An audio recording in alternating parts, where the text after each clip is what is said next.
Signor Cerogene. La prego. Candela. Ah, Candela.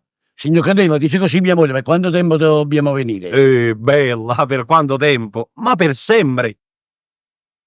Ma chi sto veramente fa? Ma come? Quindi sai che sei da venire per sempre? Ah no, per sempre no. Chi si fila a sesta per sempre in America? Ma quando mai? Diceva per 2 o 3 mesi. Allora sì. Ma se no per sempre. No. Signor Cerogene. Candela, se lo dimentico. Candela, Cerogene, vabbè, sempre piacere. Ma perché non mi chiama con il mio cognome? Candela. Signor Candela, dice così a mia moglie. Sì? Dice, non possiamo venire per 2 o 3 mesi. 2 o 3 mesi? Ma no, neppure il tempo di andare e tornare dall'America. Calma, chi lavora giù? Perché caghi? Dice, ma come vuoi venire dall'America, 2 o 3 mesi, nemmeno per gli appambani? Già. Non ci voglio stare. Poi senti, proprio a care grande, va? 5, 6 mesi, va boh, ma dopo i 6 mesi me ne va che mi viene a stare là. In giro si dice, oh. Signor Castello.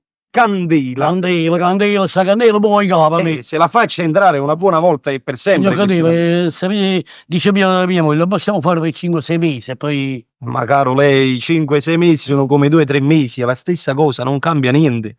Mi spiego, che venite a fare in America per 5 o 6 mesi? Venite a fare da turista? Voi dovete venire per lavoro, per cui io penso, e vi do un consiglio proprio spassionatamente, che dovreste venire per sempre.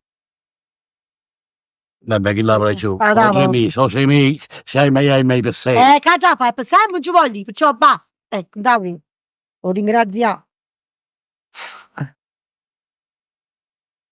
Se c'è lei, scusatemi tanto. Di niente. Sapete come siamo noi a Napoli, marito e moglie ci appiccicamo, in mazzate, però siamo così fatti che quando la moglie dice una cosa, il marito fa quello che dice la moglie.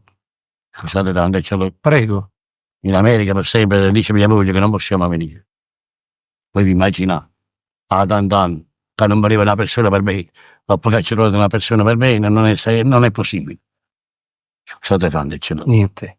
Scusate. Arrivederci, tante cose, auguroni, Signora, arrivederla. Buone cose, è stato un piacere fare la sua conoscenza. Comunque io mi fermo a Roma ancora per pochi giorni. Casomai dovreste cambiare idea, io sto qua, al Grand Hotel all'angolo.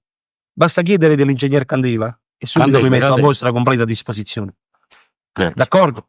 Mille grazie. Niente, di nuovo, arrivederci, tante cose. Arrivederci. Ma che mentalità questi napoletani.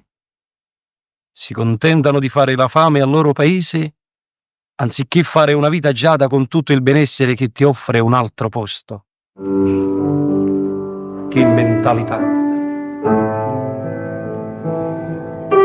Però in fondo non hanno tutti i torti. Napoli, con il suo cielo, il suo mare, le sue canzoni, ti affascina sempre più.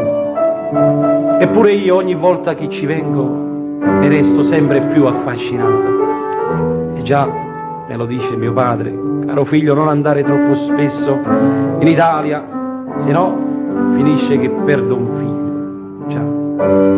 Ed ha ragione così come hanno ragione loro. Napoli è bella. Napoli è bella.